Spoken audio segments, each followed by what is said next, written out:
আপনারা যে জেনজির কথা বলেন, সেই জেনজির প্রতিনিধি হয়ে আমি সংসদে কথা বলতে আসছি। আপনি যদি বলেন যে জেনজিরা কি চাই, আমি বলছি জেনজিরা ৭২-এর সংবিধান আর চাই না। সবচাইতে কম বয়সী প্রার্থী হিসাবে নিজের প্রার্থীটা জমা দিয়ে এলাকায় গিয়েছে প্রচারণা করতে, তিনবার হামলা শিকার হতে হয়েছে। আমি কি এই ইলেকশনের জন্য নিজের রক্ত জড়িয়েছি? আমি আজকে স্বরাষ্ট্রমন্ত্রী আছেন, মাননীয় প্রধানমন্ত্রী আছেন, আমি এখানে প্রশ্ন করি, আমি কি রক্ত ঝরিয়েছি? আমরা রক্ত ঝরিয়েছি বলে আপনারা আজকে সংসদে প্রধানমন্ত্রী স্বরাষ্ট্রমন্ত্রী হয়েছেন। প্রাণ লেগে আছে এই বিশ্বাসঘাতকতা মাননীয় স্পিকার, এই রাষ্ট্র আর সইবে না, আপনারাও সইতে পারবেন না। বিশ্বাসঘাতকতার মূল্য এই দেশে আবার দিতে হবে আপনাদেরকে। মাননীয় স্পিকার, আমি বুঝতে পারছি না সময়গুলো কিভাবে বন্টন করা হয়। সরকার দলের হলো 8 মিনিট, বিরোধী দলের হলো 6 মিনিট, এভাবে তো কথা বলতে পারবো না। মাননীয় স্পিকার, পাশাপাশি আমি এই সংসদের সর্বকনিষ্ঠ এমপি, বাংলাদেশের ইতিহাসের সর্বকনিষ্ঠ এমপি। আমি এখানে দাঁড়িয়ে আপনারা যে জেনজির কথা বলেন, সেই জেনজির প্রতিনিধি হয়ে আমি সংসদে কথা বলতে আসছি। আপনি যদি বলেন যে জেনজিরা কি চাই, আমি বলছি জেনজিরা ৭২-এর সংবিধান আর চাই না।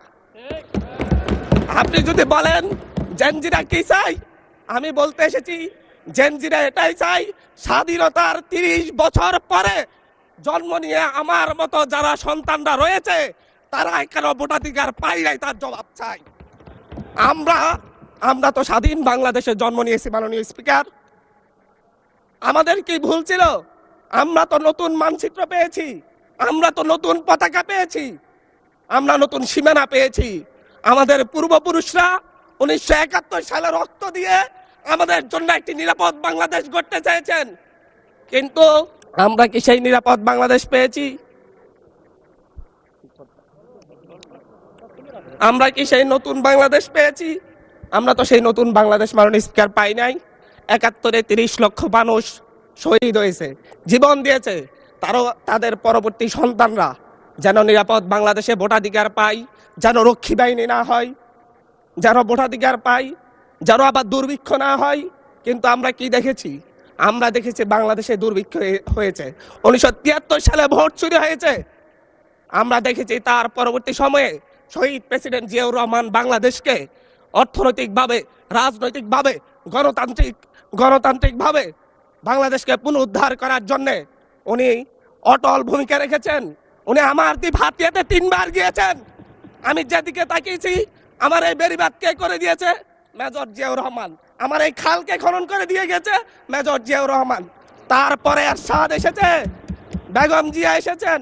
বেগম জিয়া আমার হাতিয়াতে 3 থেকে 4 বার গিয়েছেন, কিন্তু তারপর আমার হাতিয়ার ওই অঞ্চলের নদী ভাঙ্গন রোধ হয় নাই। ওই অঞ্চলের লক্ষ লক্ষ মানুষ ঘরবাড়িহীন ভাবে পড়ে আছে। আমি এই ইলেকশনে ভোট ডাকাতি দেখেছি, আমার ঘরে বড় হামলা করা হয়েছে। আমি কি এই ইলেকশনের জন্য নিজের রক্ত জড়িয়েছি? আমি আজকে স্বরাষ্ট্রমন্ত্রী আছেন, মাননীয় প্রধানমন্ত্রী আছেন, আমি এখানে প্রশ্ন করি, আমি কি রক্ত ঝরিয়েছি? আমরা রক্ত ঝরিয়েছি বলে আপনারা আজকে সংসদে প্রধানমন্ত্রী স্বরাষ্ট্রমন্ত্রী হয়েছেন। রক্ত ঝরার পরে, রক্ত ঝরিয়ে গুলিবিদ্ধ হয়ে 3 দিনের মাথায় গুলিবিদ্ধ হয়ে, দয়া করে থামুন মাননীয় সংসদ সদস্য, আপনার বক্তব্য অব্যাহত রাখুন। 144 ধারার মধ্যে আবার নিজেই গুলিবিদ্ধ পা নিয়ে বের হয়ে গিয়ে সংবাদ সম্মেলন করে বলেছি আবার রাস্তায় নামুন, আজকে পতন হতে হবে। আমরা বলেছি নতুন বাংলাদেশ দিব।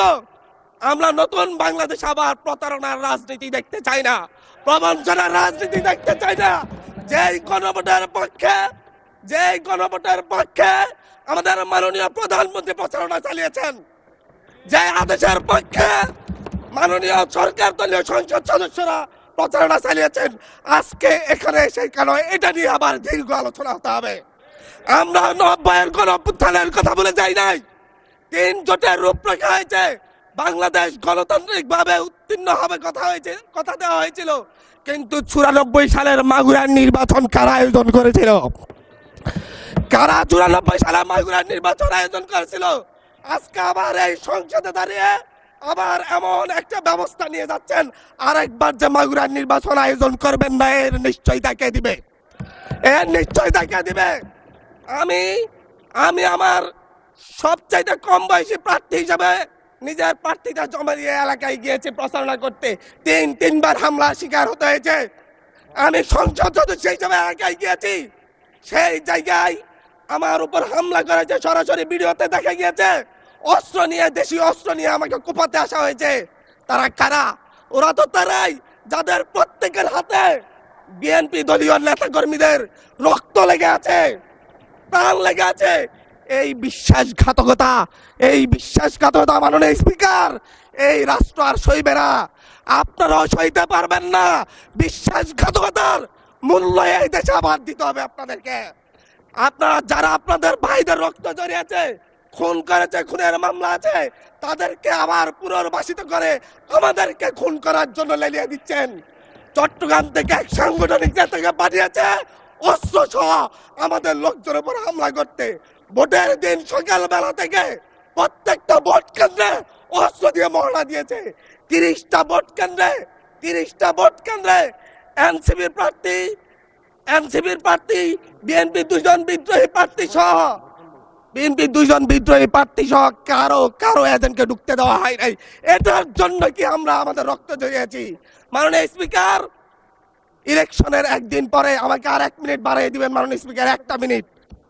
মাননীয় স্পিকার, ইলেকশনের পর দিন এক নারী অভিযোগ করেছেন, এক নিরীহ নারী, ওনাকে ধর্ষণ করা হয়েছে শুধুমাত্র শাপলাগড়িতে ভোট দেওয়ার কারণে। 1 ঘন্টার মধ্যে। ধন্যবাদ মাননীয় সংসদ। আচ্ছা ঠিক আছে, 1 মিনিটের মধ্যে সংক্ষিপ্ত শেষ করবেন, 1 মিনিট। মাননীয় স্পিকার, একজন ভুক্তভোগী নারী অভিযোগ করেছে ওনাকে ধর্ষণ করা হয়েছে শাপলাগড়িতে ভোট দেওয়ার কারণে। সার্কেল এসপি 1 ঘন্টার মধ্যে বলেছে এই ধরনের কোনো ঘটনা ঘটে নাই। আজকে 42 দিন পার হয়েছে, এখনো ডিএনএ রিপোর্ট আসে নাই। মামলা নিতে 3 দিন দেরি হয়েছে। সিভিল সার্জন অফিস তদন্ত কমিটি করে দিয়েছে, তদন্ত কমিটির রিপোর্ট জমা দিয়েছে। ভুক্তভোগী নারী জানে না তার তদন্ত রিপোর্ট কি এসেছে। এই ভয়াবহ পরিবেশ তৈরি কারা করছে? আমার মনে হয় স্বরাষ্ট্রমন্ত্রী আইনের ব্যাখ্যা না দিয়ে, আইনমন্ত্রী আইনের ব্যাখ্যা দিবেন, স্বরাষ্ট্রমন্ত্রীর এসবে মনোযোগ দেওয়া দরকার। স্বরাষ্ট্রমন্ত্রীর মনোযোগ দেওয়া দরকার। সারা দেশে কোথায় কোথায় সন্ত্রাসীরা রয়েছে, সেই সকল সন্ত্রাসীদের তালিকা করে তাদেরকে বিচারের ব্যবস্থা করা দরকার। স্বরাষ্ট্রমন্ত্রীর উচিত ধন্যবাদ মাননীয় সদস্য। নেতা কর্মীরা হত্যার শিকার হয়েছে তাদের বিচারের ব্যবস্থা করা দরকার।